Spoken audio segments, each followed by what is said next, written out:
Yeah, welcome back guys to another YouTube tutorial, and this tutorial right here is about ES6, ECMA Script 6.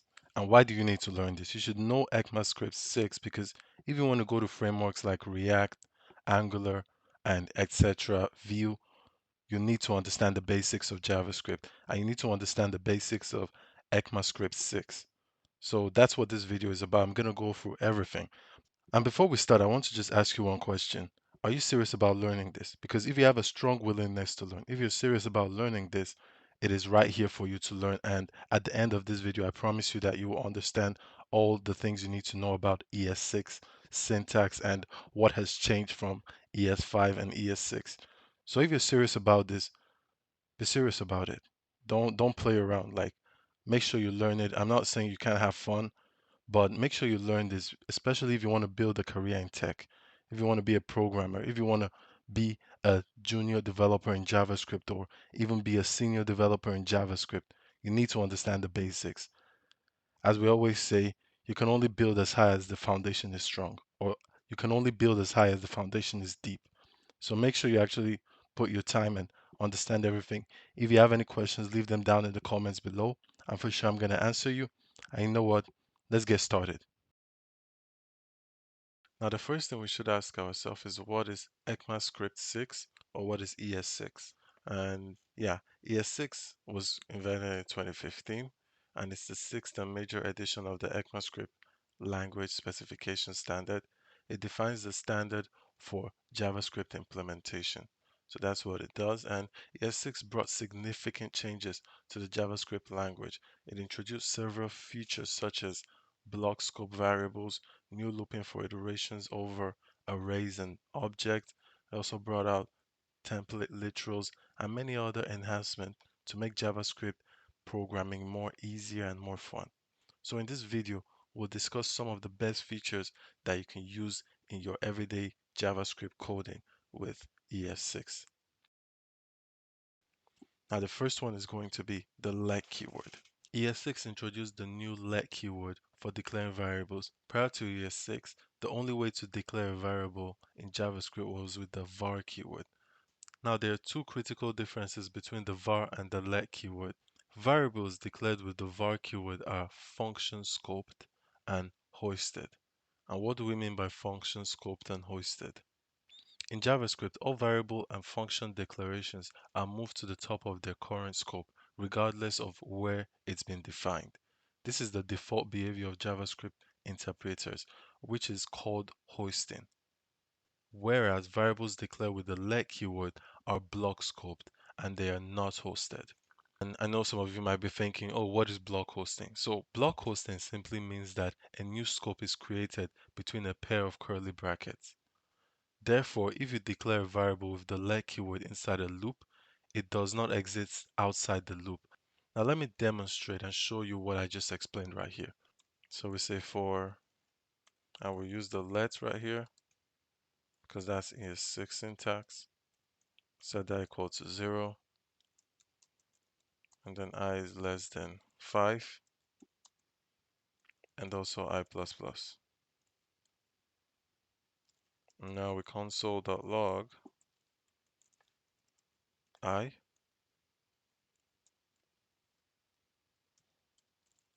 and also here we console.log I. So now save this, we go right here, click on inspect, check the console. Now you can see right here we get, for this right here, we get 1 to 4. Because it's less than 5 right here, that means excluding 5. So that's why we got 0 to 4. And here right here, it says I is not defined.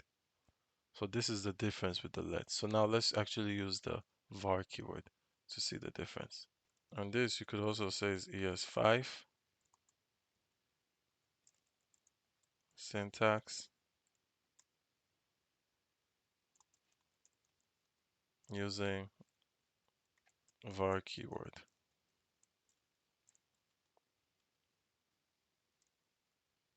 So I'm just gonna copy this right here because it's basically the same thing, and instead of let I'll put var.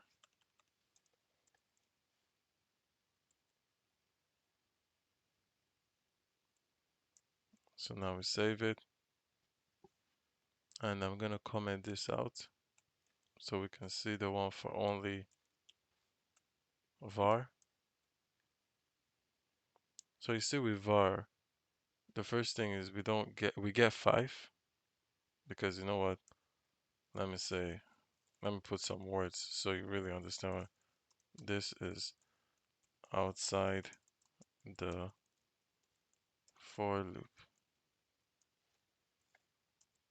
Then just plus it to this.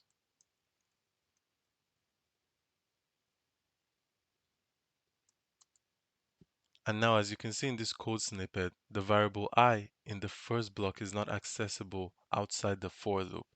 This also enables us to reuse the same variable name multiple times as its scope is limited to the block, which results in less variable declaration and more cleaner code. So that's part of the reasons that we like using the let. That's why most of the time I would advise you to use let instead of var. Now the next part is the constant keyword or the const keyword. Now, the new constant keyword makes it possible to define constants, and constants are read-only. That means that you can't change them. You cannot reassign them. That's what I mean by you cannot change them. And they are block scoped like let. Now, let me show you a constant. So we can have the constant, just do pi is equal to 3.14. Then we console.log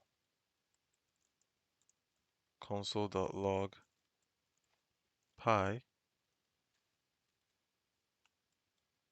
And now outside here, I'm gonna try and reassign pi. So pi is equal to 15.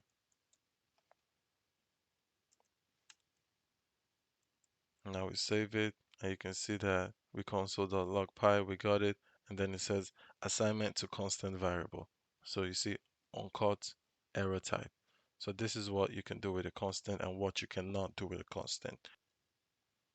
But with constants, however, you can still change object properties or array elements.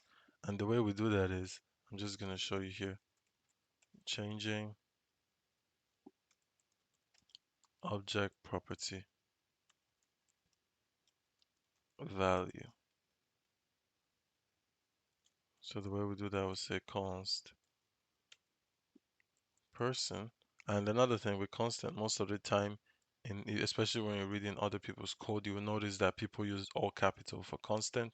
You don't have to, but it's just better practice to do that. And in this object, we have a name. We'll call it Sam.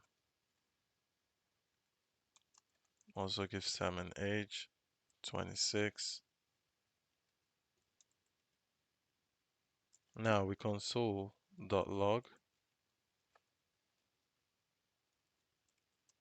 person.age.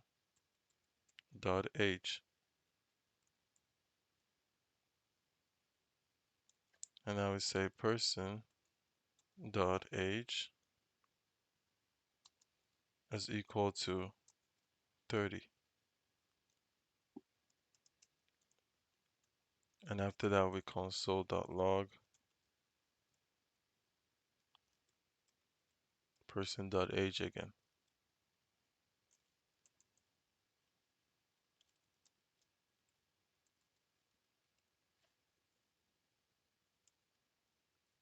So now we save it, and you can see that in this case, it has been reassigned and it was a constant. So that's one thing I want you to know is that with objects and array, you can reassign constants, but that's the only time or that's the only scenario where you can reassign a constant. And let me just show you for arrays too.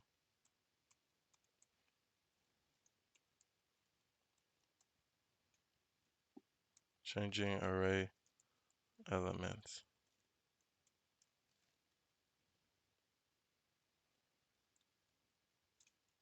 So you can have a constant.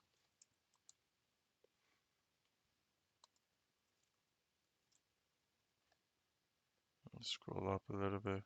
Constant colors. Set that equal to an array of blue,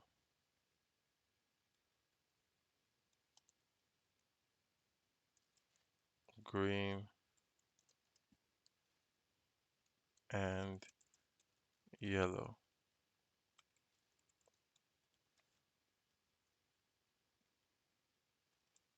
So now we can console.log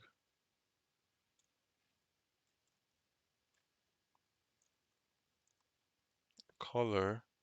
I want to take the 0th element, which in our case is blue. So you can see we get blue. Now after that, I can still do color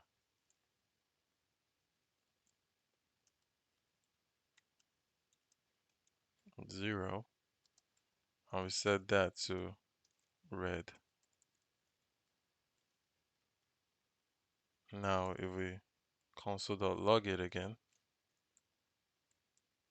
you can see that we get red. So you see that it changed even though we used a constant. But that's the only scenario with arrays and also with objects. If you're not dealing with those two scenarios, a constant cannot be changed. Now the next ES6 feature we want to talk about is the for of loop. And there's a reason I'm saying the for of loop. The new for of loop allows us to iterate over arrays or other iterable objects very easily. And also the code inside the loop is executed for each object of the iterable object. And you know what, let's see an example. I'm just going to comment this and you'll be able to get this whole code snippet in the description below so you can check it out and play with it and even have it just for, yeah, for nice sakes, and maybe you want to come back to it or other stuff. Yeah, please guys help me subscribe, like the vid. I really put a lot of time and effort into this video, so I really would appreciate it if you guys just gave me a thumbs up and subscribe to the channel if you're new, because I'm always releasing cool content like this. Now let's continue. So now we say let letters equal to, yeah, so this is our array. And the way we'll iterate through this array with the for of loop is that we'll say for, and then we'll say let letter of letters. Hopefully you understand. So right here we say let letter of letters, and then inside there we'll say console.log letter.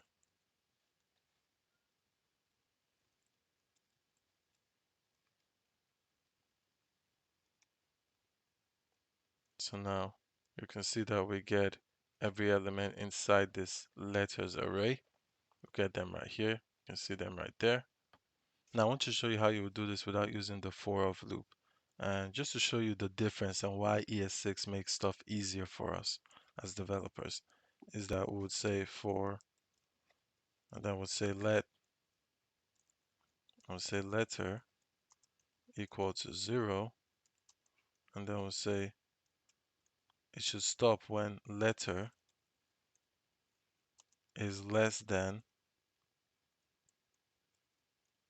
letters dot length. So the length of this letter array, that's when it's going to stop. And then we say letter plus plus to increment. And after that, we'll console.log.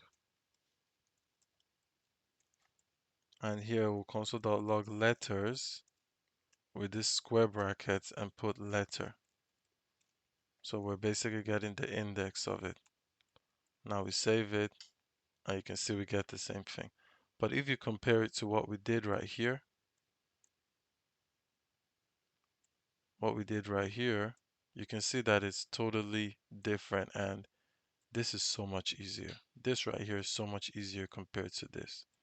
So that is the advantage, and that's why ES6 is so much better to understand, and because the moment you understand, you can see you write less code and you write cleaner code. So that's what we're talking about earlier when we're talking about ES6. Yeah, so guys, I just wanted you to see that. Now let's do another example, and this time we'll do strings instead of actually using an array. So we'll say here, let greeting equal to What's up, YouTube?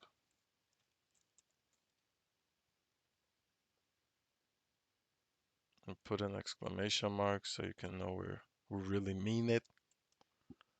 And now we'll say for is the for keyword. Say let character of greetings of greeting. And after that, we'll do console.log and we'll console.log character. Now you can see that we get each, even with the space. So right now we just looped through this whole string right here, plus the exclamation mark. You can see what's up right here. So this is what you can do with the for of loop. And in this case, you can see why we call it the for of loop, because you use let character of greetings. In this case, we said let letter of letters. Now, I want you to also note this and remember this, that the for of loop doesn't work with objects because they are not iterable. If you want to iterate over the property of an object, you can use the for in loop. And in this, we're not going to talk about for in. I will have a separate tutorial for that. But yeah, for in is also something you can use. And in this case, when you want to loop over objects, that's when you use for in. Now, guys, it's time to talk about template literals. I really love template literals.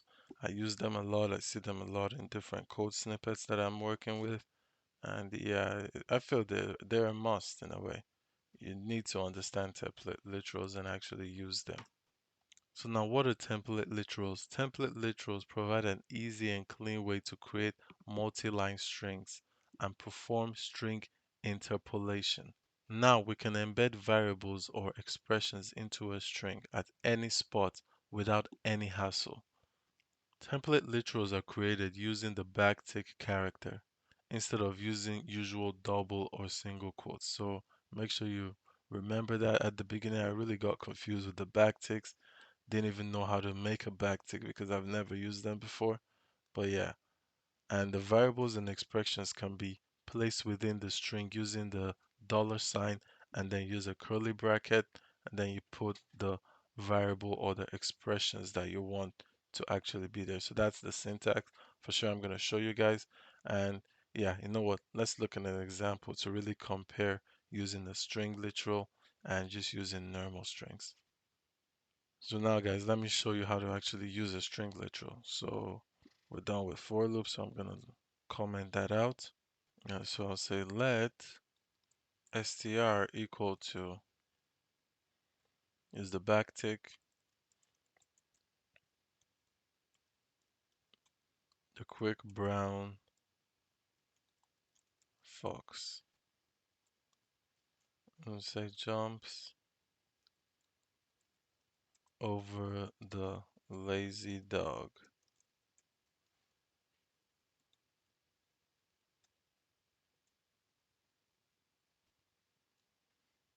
So this is our simple multi-line string. If we console.log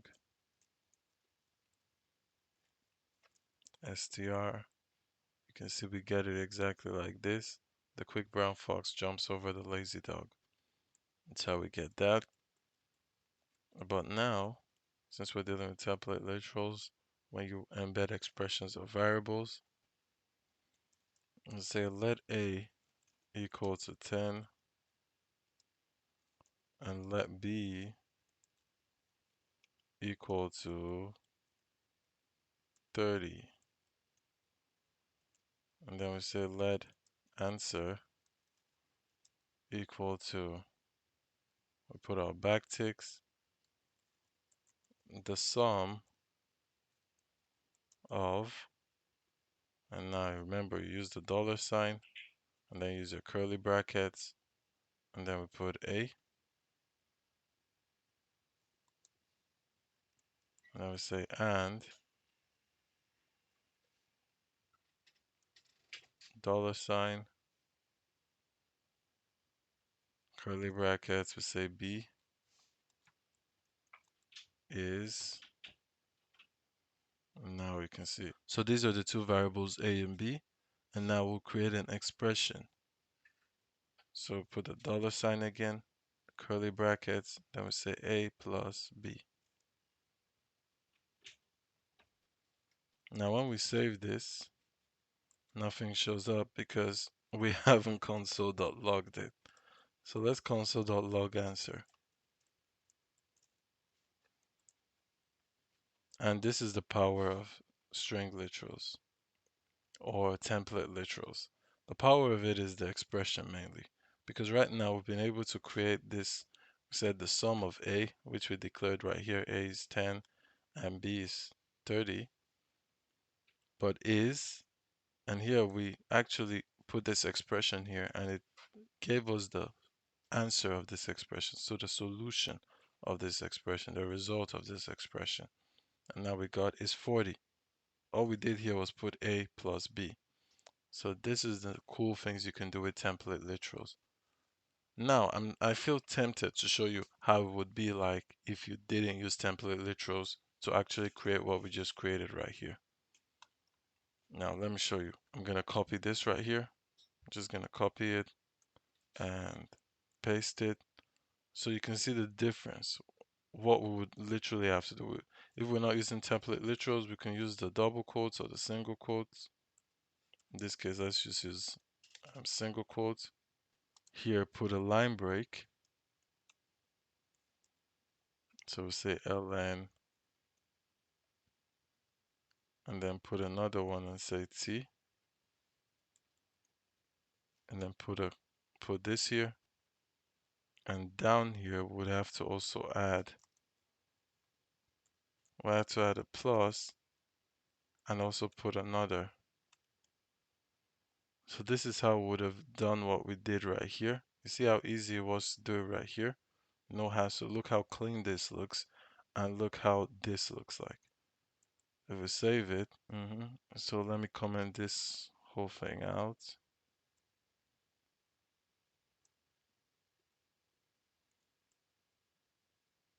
So you can see in this case, we got the same thing by doing it in this messy way, but you can't compare it to how clean this looks like.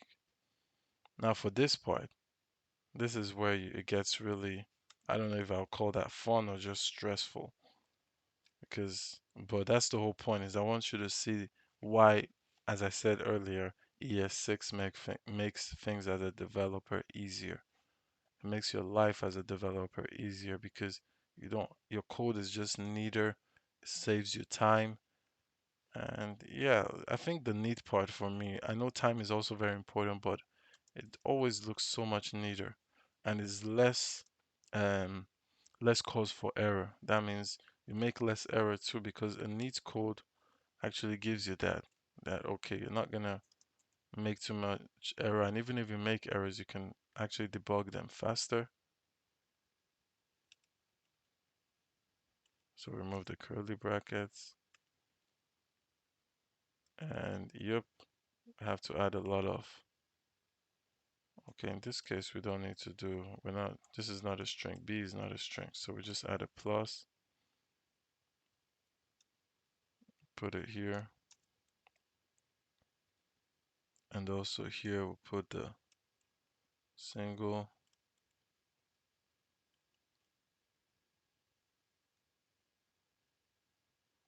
We'll put this for the full stop, and then we add a plus 2, and then we put the normal brackets,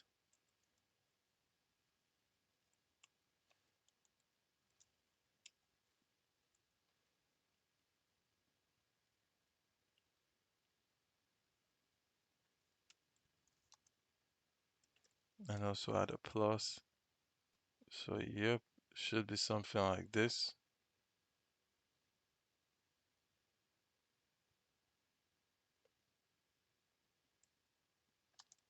Add some spaces here. Now we save it. And you can see I still made a mistake here. There should be a space before the A. Yeah, so this is how you would do it. And that's another thing I'm saying right here. This is what I've been always saying. You can't compare how this looks like to how this did. This looks so much neater and more straight to the point. So this is the importance of template literals.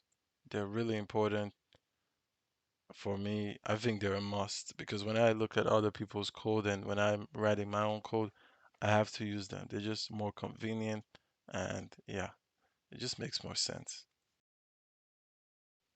Now let's talk about default values for function parameters. So in ES6, you can specify default values to the function parameters. This means that if no arguments are provided to the function when it's called, these default parameters used will be used. This was one of the most awaited feature in JavaScript. And you know what? Let's look at an example. Let me actually show you an example of this. We create a function and we'll call it say what's up. I like saying what's up. I'm tired of hearing hello world when it comes to programs. I would say what's up, and let's say just put world,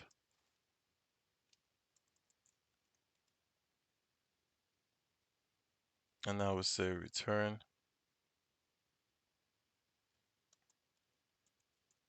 Let's say return, and then we say what's up. And what's up, in this case, we're going to use template literal since we already learned them because, like I said, they are great. It's great to use template literals. So now we add the dollar sign, put our curly brackets, and we put name.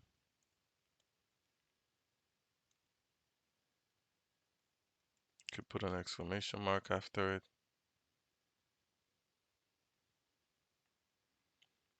We have a little bug here.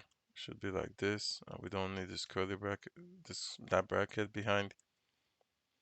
So now this is how it looks. Now if we console.log, say what's up. It's basically called the function.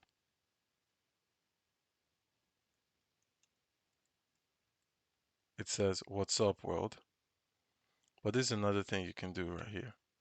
Is that as we oh wow. Is that as we said, if you want to console.log, if you actually add a parameter,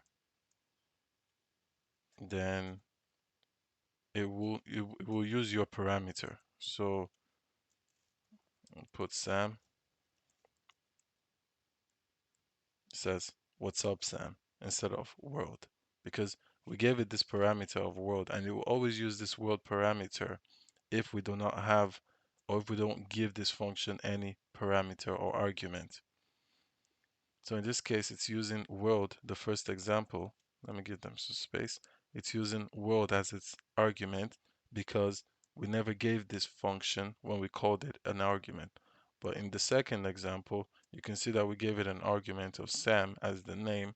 So that's why you see it gives us what's up Sam instead of what's up world. I'm also going to show you how you would do this in ES5 or pre-ES6. When I say pre-ES6, I mean not including ES6. So this is some programming stuff. So this is how they did it before ES6 came about. And the way we would do that is we would say function, well, basically the same function. I'm just going to copy it and modify it. I'm going to comment this out so it's not telling me because it's not telling me that, oh, we already declared this and declared that. So I would put name.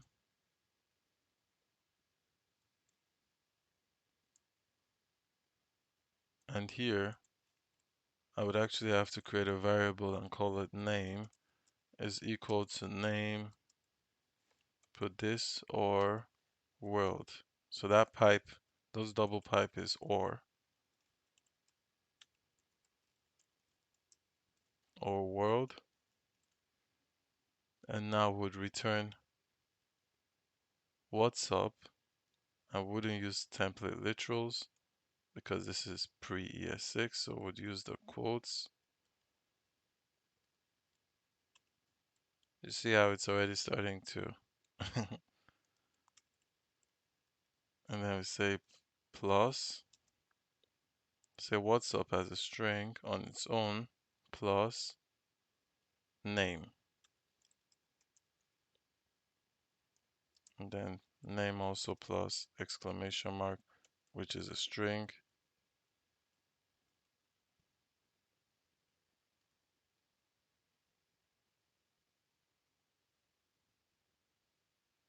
So now if we save this, we get the same thing, but oops, I made a mistake. I should create some space here. So now we get the same thing. So you can see the difference. Let me comment this so you can really see the color coding. You can see what we had to do right here. Very simple. This is what we had to do right here. So much more work. We had to use different operator. We had to use the or to say it's either name or world. So if we're giving it if we give it an argument, then it will use world. But if we give it an argument, then it will use name, basically. If we don't give it an argument, then it will use or. So basically what we're saying is that this variable name is either name or it's world. So hopefully you guys understand that. This is why ES6 is so much fun and it just makes coding easier and cooler. Now the next part we're going to talk about is arrow functions. And arrow functions are another interesting feature in ES6. It provides a more concise syntax for writing function expressions by opting out the function and the return keyword.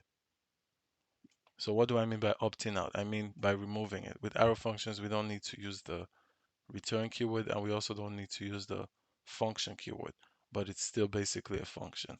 So that's another thing. ES6 makes it easier and it just makes it faster. So you know what? Let me show you an example. Let me show you an example, guys.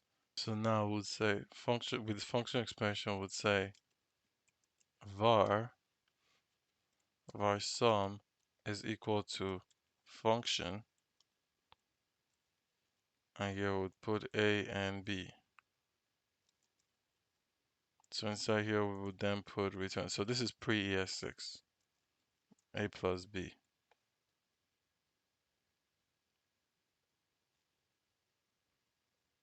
The next thing we console.log. Yeah, so we say console.log sum,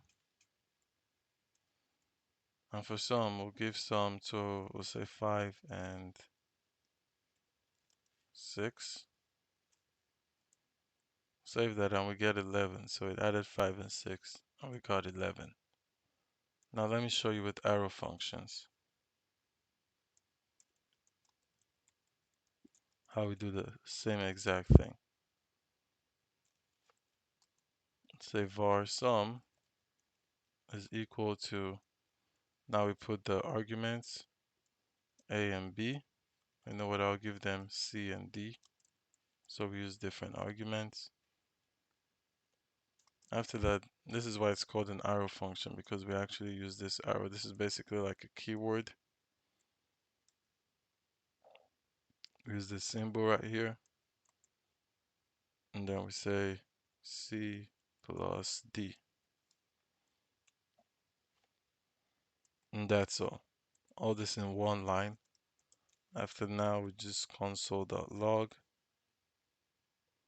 and we say sum.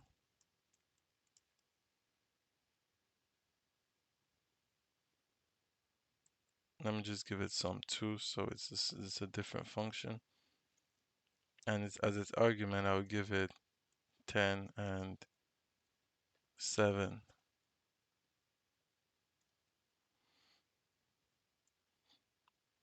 And you can see we get the same thing. If I give it the same arguments, we should get the same answer. 5 and 6, you get 11 too. So as you can see, there is no function and no return keyword in the arrow declaration. You can only skip the parentheses if there's only one parameter. But if there is 0 parameter or there is more than one parameter, you have to use the parentheses. And by parentheses, I mean this right here. This is what I mean by parentheses. Now, okay, guys, there's several variations of how to write an arrow functions, and I'll show you the commonly used ones. I'm going to paste it right here.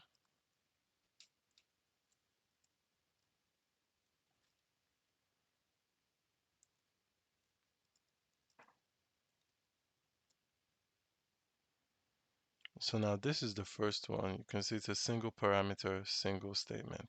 So we have a var greeting, and that is equal to name with the arrow function. Then we have an alert that says hi plus name. In this case, we use Peter. So we save that, and you can see it right here. It says hi Peter.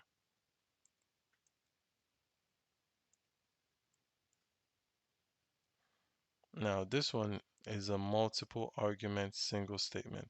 And what do we mean by single statement? I mean this right here. This is a statement right here. We have multiple arguments. We have two arguments, x and y.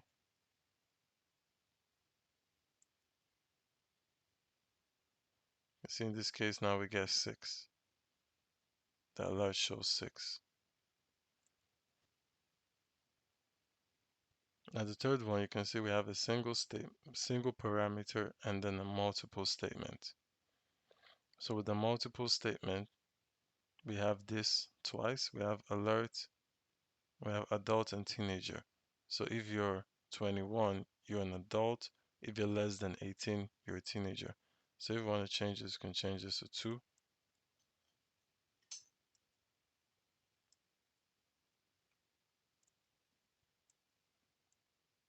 And you can see you get teenager right here. So this is what we mean by multiple statement.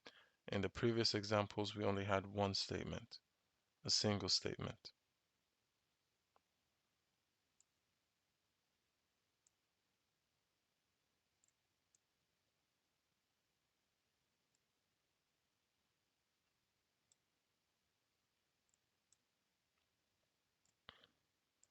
Now we have multiple parameters and also multiple statements. So here we say var divide is equal, these are the two parameters, x and y. So we say if y is not equal to 0, then we return x divided by y. In this case, we get 5 because x is not equal to 0. I mean, because y is not equal to 0. Now if y is equal to 0,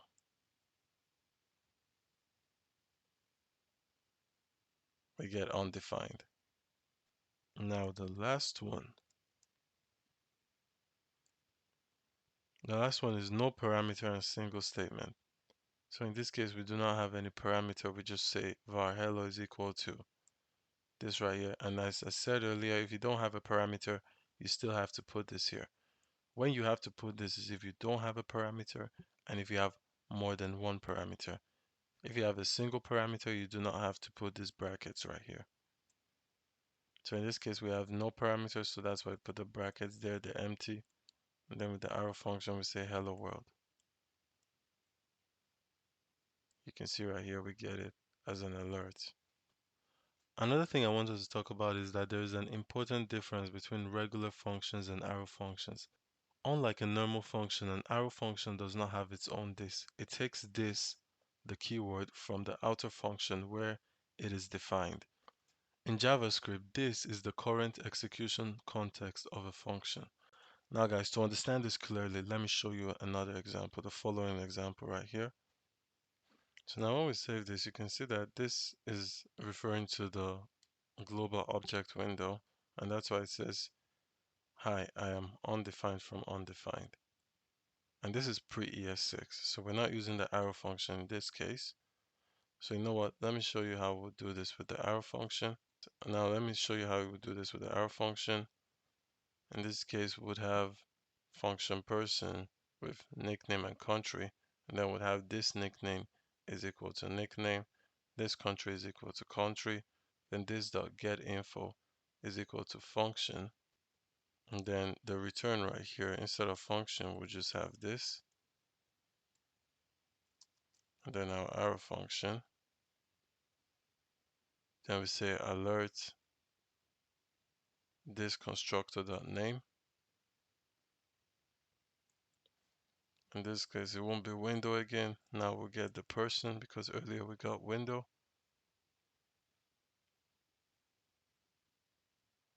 In this case, it's going to be the person object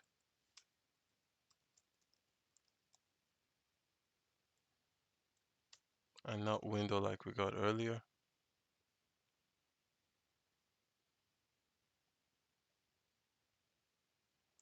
And here too, we use a string literal.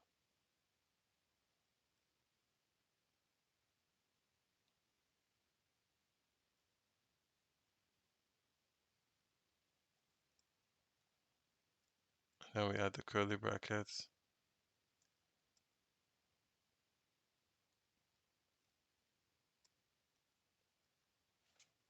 $sign.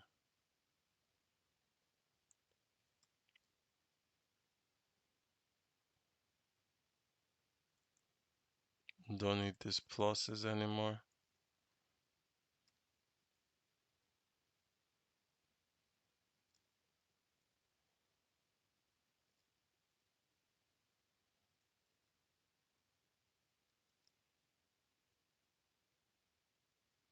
And then the $sign. And here instead of var, we'll say let.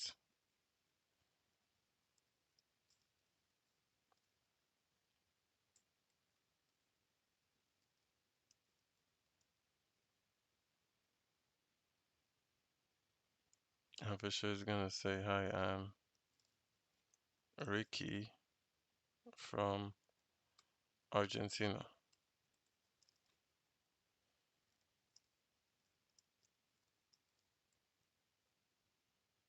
See, we get person right here for the person object. Person right here. And it says, hi, I'm Ricky from Argentina. So you can see clearly that this keyword in the above example refers to the context of the function enclosing the arrow function, which is the person object, unlike the first example that I showed you where it referred to the global object, which is the window. Hopefully you understand arrow functions a little bit better than before. Now let's go to classes. In ECMA Script 5 and earlier, classes were introduced in ES6, which looks similar to classes in other object-oriented programming such as Java and PHP. However, they do not work exactly the same way. ES6 classes make it easier to create objects, implement inheritance by using the extend keyword and reuse the code. So in ES6, you can declare a class using the new class keyword followed by a class name. By convention, class names are written in title case. And what I mean by title case is we capitalize the first letter of each word. So now let's do a class. We'll call it class rectangle.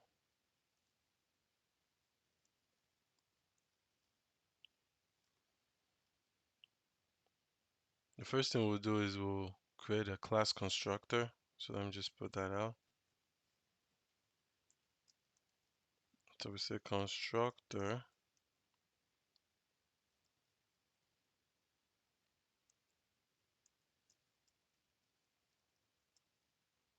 say length and width.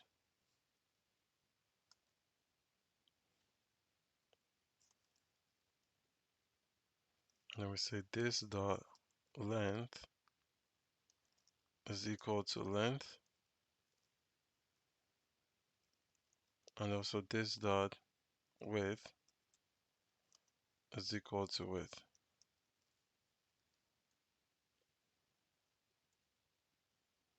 Now we create our class method. So say get area.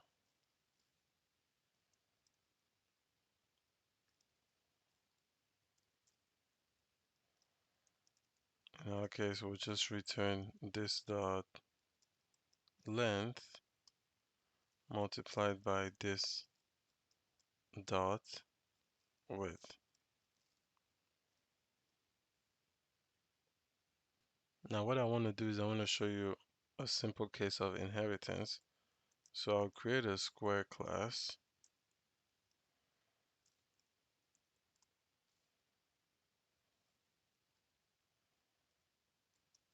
that inherits from the rectangle class we already have. So we just say class square extends rectangle. So this is what I talked about earlier with inheritance, that with JavaScript we can just use this keyword to actually do it. Now we create a child class constructor.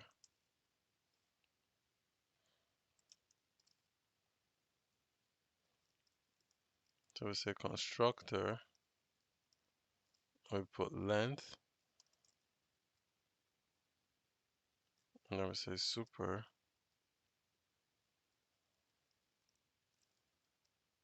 length length. In this case, we're basically calling parents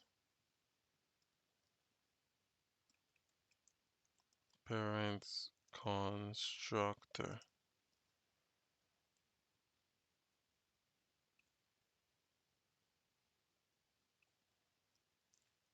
Now we'll do the class child class method.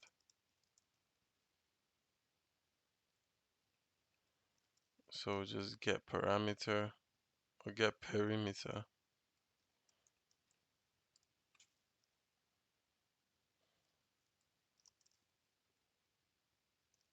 and we return 2 multiplied by this dot length plus this dot width.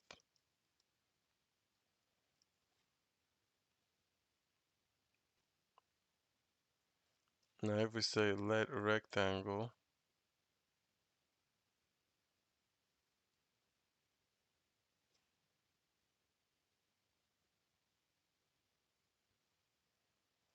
select the rectangle equals new rectangle, and then we say 10 and 12.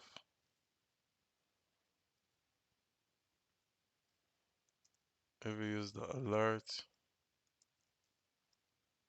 rectangle dot get area, that method, because now we've given the length and the width. Now with our method we should be able to get the area.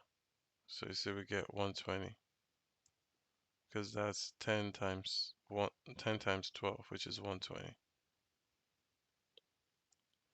Now with the square, you can say let square equals new square and give it 9. Now we say alert square dot get area, and this is a rectangles method, so we get 120 and now we get 81.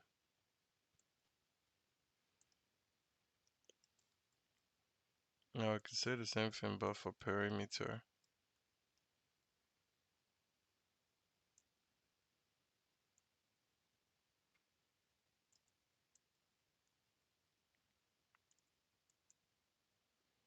Now we get 36 for the perimeter.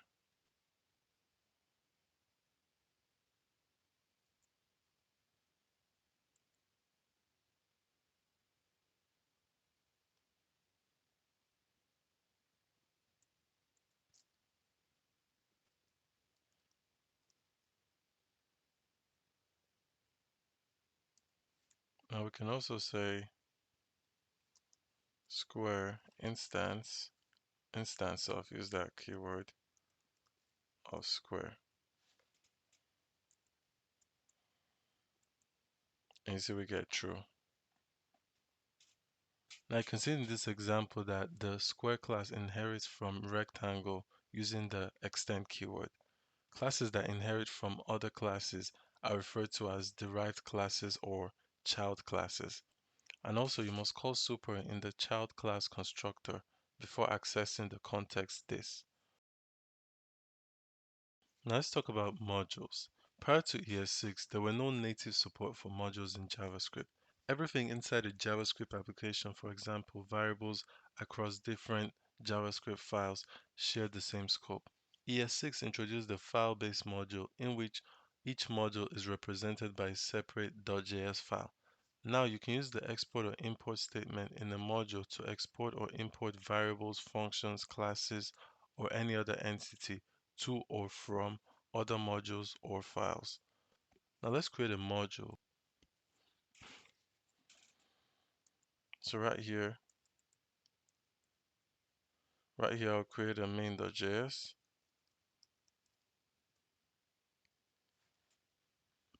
And in this main.js, now in this main.js we'll have like greet.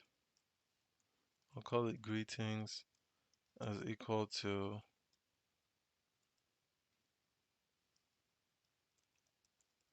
what's up guys. What's up guys and girls. And now we'll have a constant pi which is equal to 3.14, and we also have a function multiply numbers, and here we'll have a and b. Inside there we'll return a plus a multiplied times b because we're multiplying. So a times b.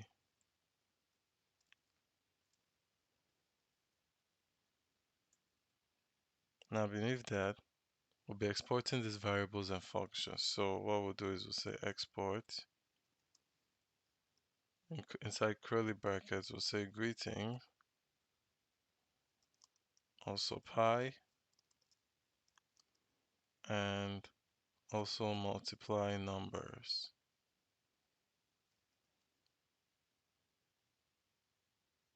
Now in our app.js that we have right here, all I'll need to do is just do, you know what, let me make sure I saved everything in main. I'll save it, now it's saved. Make sure you save your files, guys. Saved, nothing, just save it again so we don't get that error. And now we say import, say greeting, pi, and multiply numbers. And now say from dot, we need to use this dot to say that we're going to a new file, slash, and then we say main.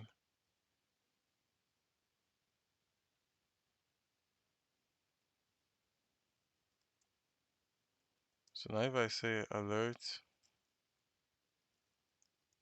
greetings, so I basically just call that.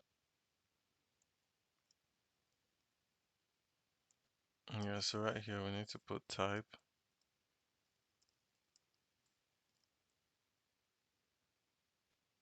module.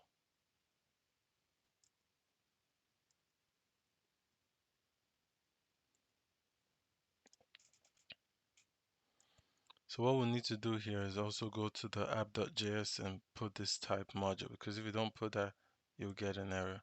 This is the kind of error you'll get if you don't put type module. You get this cannot use import statement outside a module. So with type module, and now we go to app, by import greetings pi and multiply. I so spelled this wrong, but doesn't really matter. From, and then we put this right here. You could put single or double, doesn't really matter. In our case, we use single quotes. And then we say dot slash main.js. Greeting is this string right here. What's up, guys and girls? all we need to do right here is we just need to, yeah, alert, and we save it. And you can see that we get it from app.js. This is not from main, it's from app.js. We're running it, but we imported everything from main. Now if I put also here alert pi. So I save it again and you can see we get what's up guys and girls, and we also get pi, which is 3.14.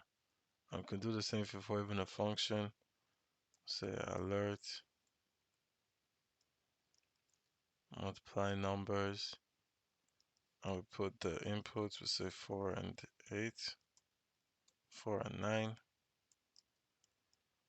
Save it, we get hello guys, we get pi, and now we get 36, which is what this function right here does. So hopefully you understand the module. ES6 introduces REST parameter that allows us to pass an arbitrary number of parameters to a function in the form of an array. This is particularly helpful when you want to pass parameters to a function, but you have no idea how many you will need. A REST parameter is specified by prefixing a name parameter with REST operator, i.e. three dots. And the REST parameter can only be the last one in the list of parameters. And there can only be one REST parameter. Now let me show you the following example of a REST parameter. So we'll do function sort name, sort names, and we do the dot dot dot names. After that, we just say return names dot sort.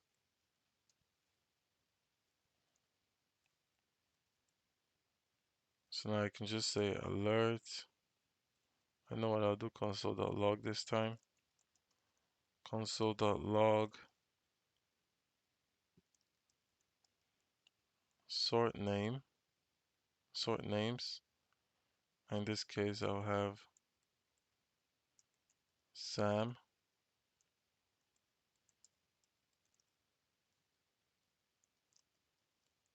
Also have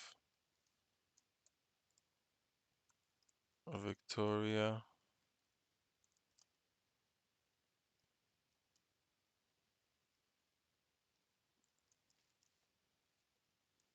Peter. And yep, that's it. So if I save this now, you can see we get Peter, Sam, Victoria. So this is sorted in alphabetical order. Now I hope you understand that when the rest parameter is the only parameter in a function, it gets all the arguments passed to the function. Otherwise, it gets the rest of the argument that exceeds the number of the named parameter. So now let me show you an example to really make you understand what I'm saying right here. So we can have a function called my function. I'll give it an argument of a, b, and then dot dot dot args. Now we'll just return args. So now if we say console.log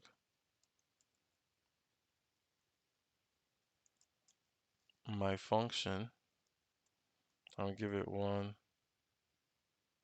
2, 3, 4, 5, 6.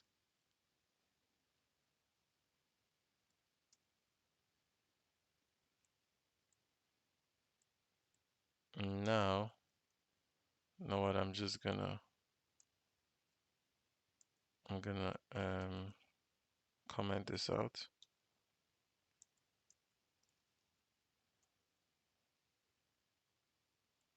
Now we save it. You can see we get 3, 4, 5, 6. And why do we get 3, 4, 5, 6? Because it basically started from when, because we have two arguments already here. So that's why we didn't register 1 and 2.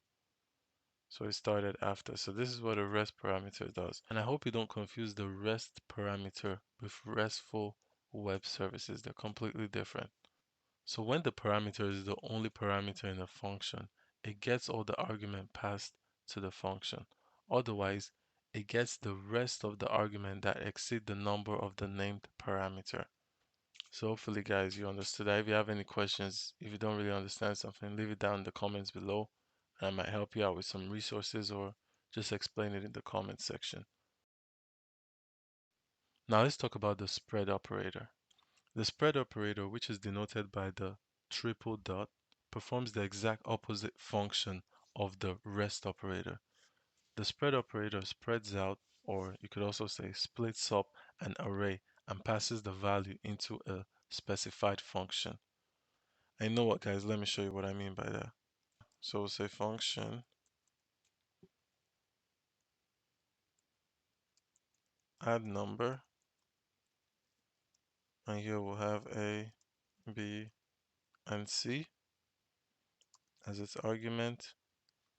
And now we return A plus B plus C.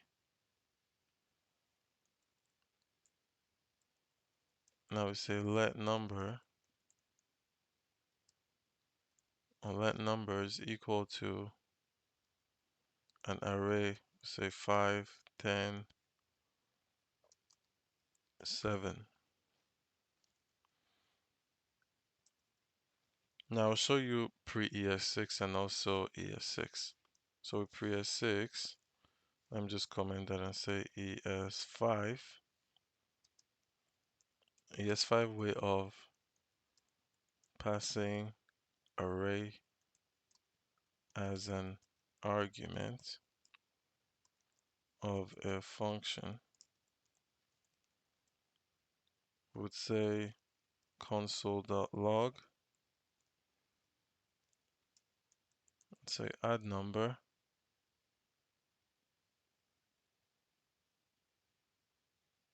dot apply,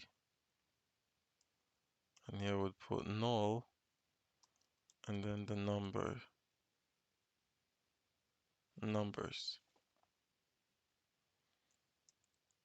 So if we save this, you can see we get 22. But now with ES6, spread operator, the way we do that, we just say console.log, add number, and then we say dot dot dot. That's why I said triple dot, numbers,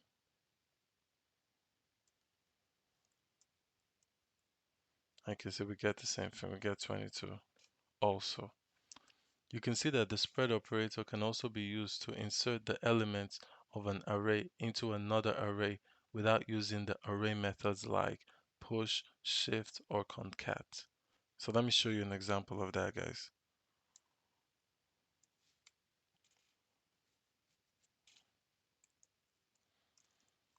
So we could say let pets equal to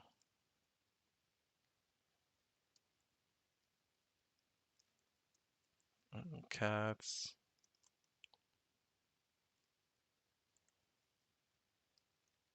parrot,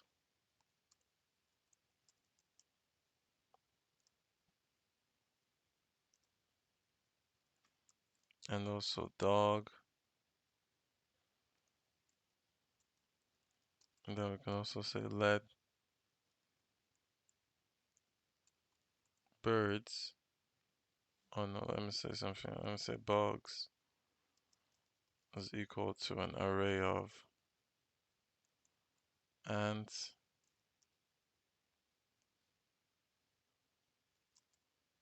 and B would just say let animals equal to, put the square bracket, will say dot dot dot pets, and then would say lion,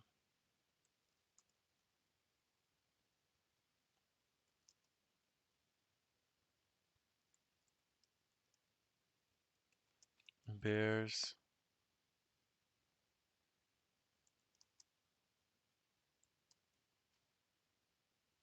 zebras, or zebra, and then we can also say dot dot dot, 3 dots, and say bugs. Now if we console.log, animals,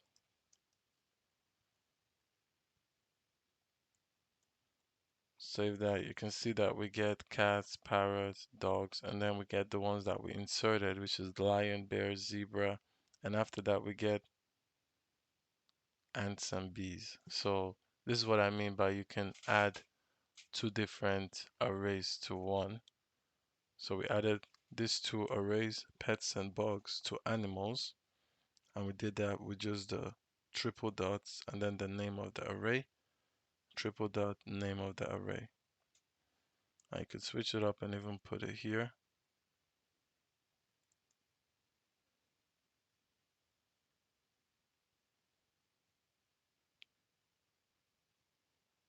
Oh, this is outside, should be inside.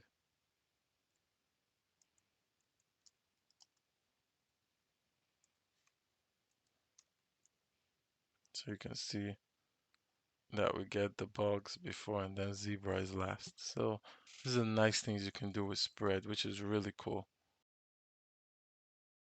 Now, the structuring assignment is an expression that makes it easy to extract values from an array or properties from an object into a distinct variable by providing a shorter syntax. And that's the thing with ES6 is that it saves time, it's cleaner code, and just makes programming fun and looking better. Now, there are two types of destructuring assignment expressions, the array and the object destructuring assignment. And you know what, guys? Let's see how each of them work. Let's start with the array destructuring. So prior to year 6, to get an individual value of an array, we would need to write something like this first. So we'd need to write something like this where now you can see that now prior to year 6, to get an individual value of an array, we'd need to write something like this. Let me deconstruct this right here. And the first thing we'll do, since we're using ES6, we'll change this to let instead of var. So we'll say let fruits equal to apple and banana. After that, we'll just remove these right here and we'll say let in brackets, square brackets, A and B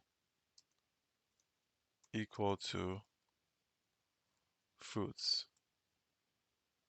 So this is basically what we mean by array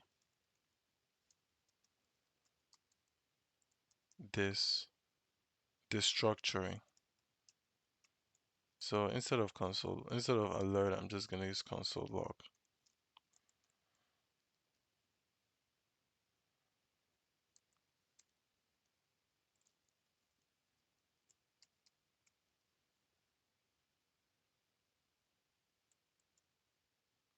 And here you can see we get apple and banana.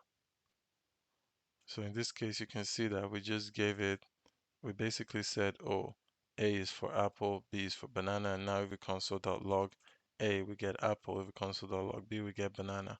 So this is what we mean by array destructuring. This is what we mean by array destructuring, and this is our array destructuring assignment. One thing I would also like to show is that you can also use REST operator in the array destructuring assignment.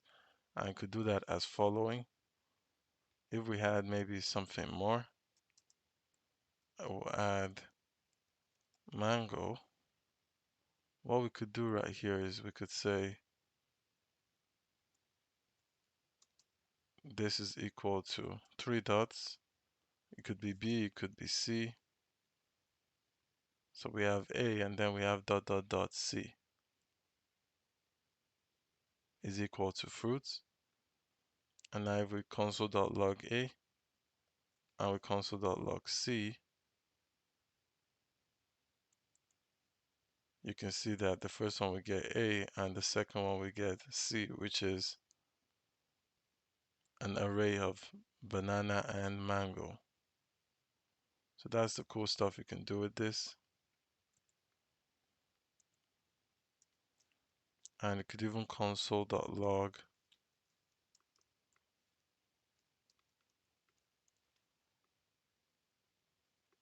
You can say array dot is array, and we say C.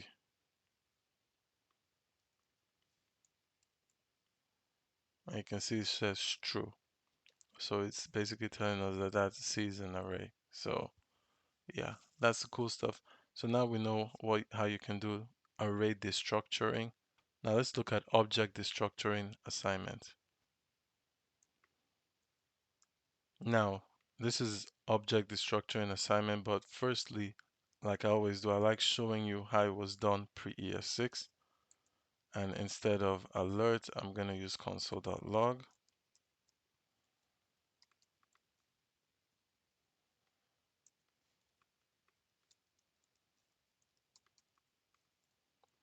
So right here, we can see how it's been done pre-ES6. So this is ES5 syntax. But now let me show you how with ES6 we can extract object property values and assign them to the variables easily. And I'll change this to ES6. And the way we do that, we'll say let person name Peter 28. And we're removing this var because we prefer to use let.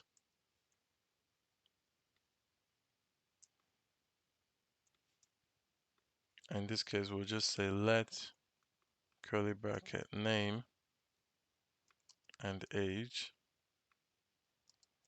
equal to person. So this is our object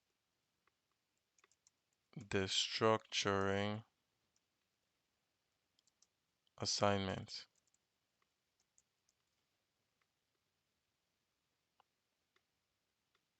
Now in this case, we just console.log and you see we get Peter and 28 like earlier.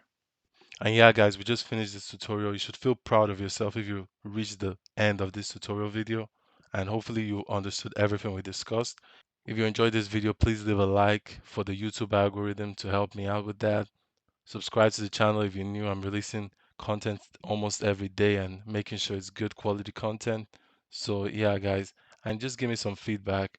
Tell me how you're going in your programming journey, where you're out, what you're struggling with, what you're thriving with, and that's it. I'm gonna wrap this up and I'll see you all in the next YouTube video.